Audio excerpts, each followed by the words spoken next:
Yeah, and I also I think that we just need to remain vigilant because while this administration is doing many things to fight the globalist agendas, including the World Economic Forum's Great Reset, that this is a long-term vision for society, a long-term ideology. So I think complacency could be a danger, and we should just remain vigilant and also understand that the U.S., while it's an important player in the global landscape, it's not the only country and government out there. So there are other governments that are more susceptible. You're listening to Kerry Lutz's Financial Survival Network, where you get valuable information you just can't find anywhere else. To thrive in today's trying times, you need the Financial Survival Network, now more than ever. Go to financialsurvivalnetwork.com and get your free newsletter and gift. Financial Survival Network, now more than ever. And welcome. You are listening to and watching the Financial Survival Network. I'm your host, Kerry Lutz. Well, we've just about blown through February. Who would have thought February would bring what it has brought, the Age of Doge, and what a difference it's making?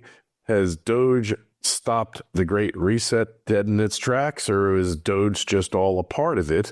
Well, Mark Gober is with us now.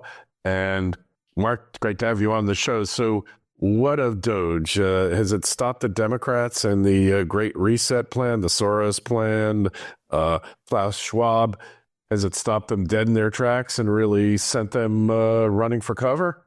I don't know if it's fully stopped it, but it's certainly exposed many things that have been suspected, let's say, about government corruption and where money has been going. So this level of transparency is a very new thing, and let's see how it all plays out. And what I do wonder, though, Kerry, is how much of this true information that's being uncovered will make it to the more mainstream press, because there seems to be a desire to suppress the information or to downplay it or to make the people pulling for transparency out to be fascists. And so will people see the truth or not? Well, I got two questions for you. I'm looking to get tickets for that trans sexual opera in Slovakia, but I can't find it on Ticketmaster. So if you tell me where I can find it, I'm really interested. But seriously, number two is the mainstream media is obsolete, as proved in the election. They tried everything they could to stop the current occupant of the White House from acceding. I mean, the deep state, everybody was out there. The legal system, everybody was out there trying to stop them, and they failed. Yeah, I agree with you. I guess the reason for my hesitancy comes from my background. I have a super mainstream background, and before I was even interested in politics, I went to Princeton, worked in investment banking in New York, worked in Silicon Valley for about a decade. So as you can imagine, many of the people in my network from that era believe in the mainstream narrative. So I'm exposed to some of that, of people who I would call highly intelligent from an intellectual perspective, who've only seen one part of the narrative, and they haven't been exposed to a lot of what you cover on your show or what more alternative media sources point to. So I am optimistic in many ways, but I'm also somewhat pessimistic that certain people are not looking at the other side, because I also think it would be very disturbing to their worldview to realize that they've been misled for so long.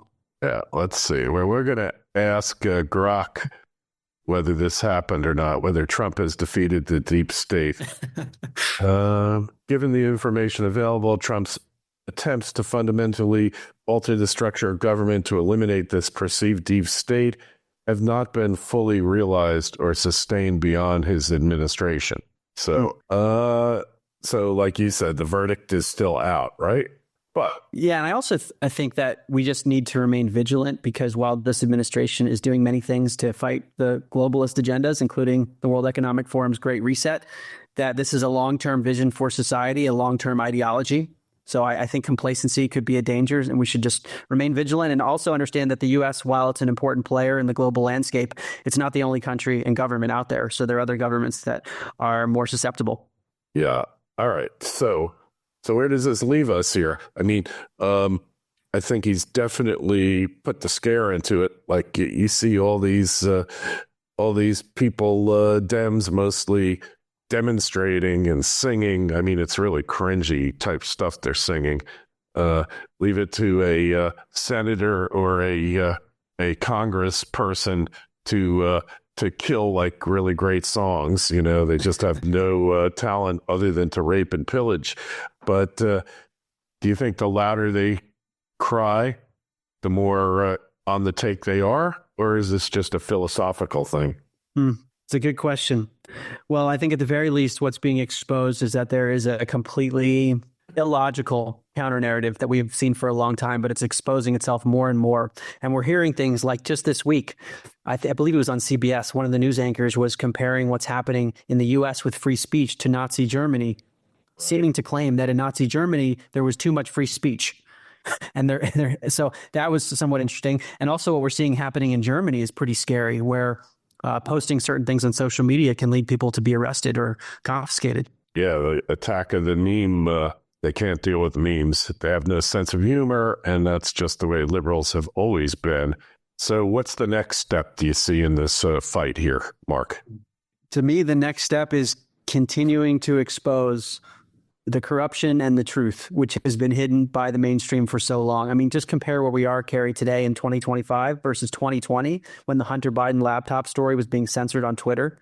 Now this sort of thing is mainstream. So there's massive positive momentum, and I think we just have to keep it up. And shows like yours that are presenting these alternative views are really important because, as we've been discussing, there are some people who don't see it. And I think they're smart enough where if they did see it, they could shift. Yeah, well, they don't want to see it. You know that from A Few Good Men, Jack Nicholson, you can't handle the truth, right? Yeah.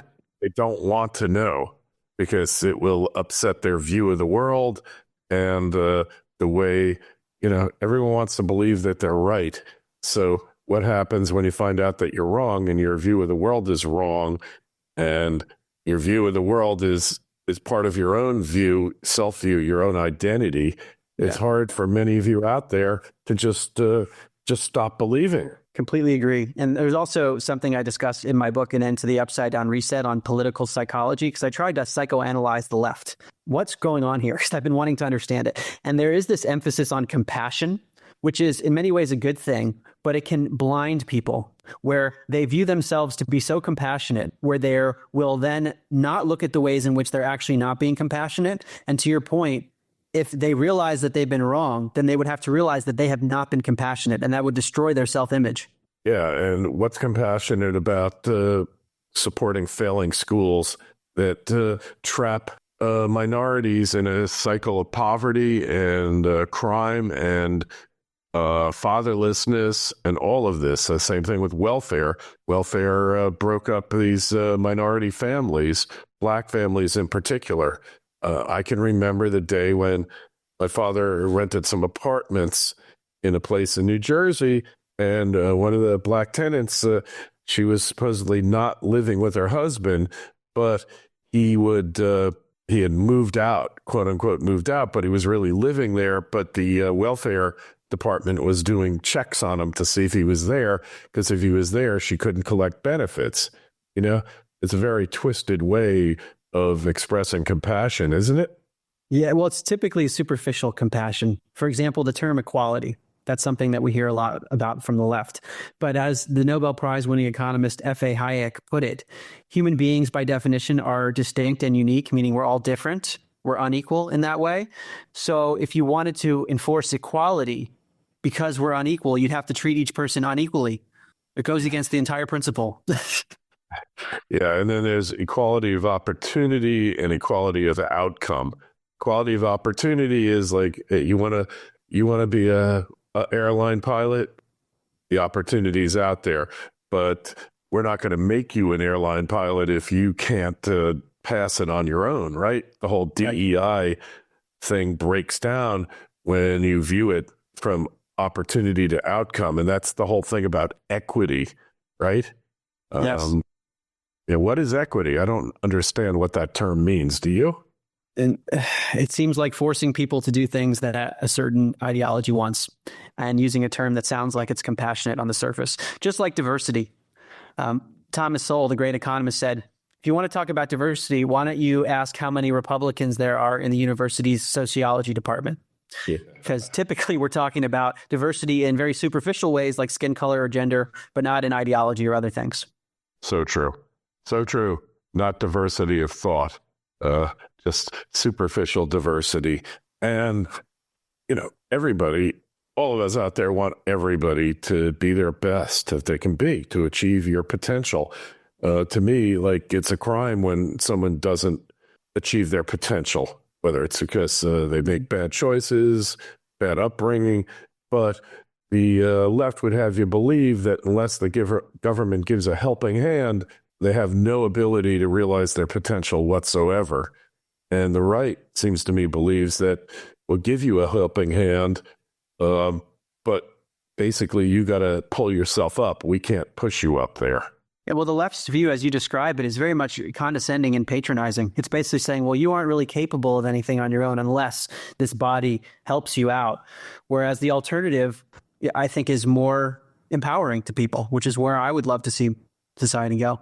For sure, for sure. So your book, give us the name again and how we get it. Yeah, it's called An End to the Upside Down Reset. It's available on Amazon in paperback, Kindle, and Audible formats. It goes through the psychology of the left. It deconstructs the Great Reset's agenda, including how they view culture, politics, economics, environment, technology, and metaphysics.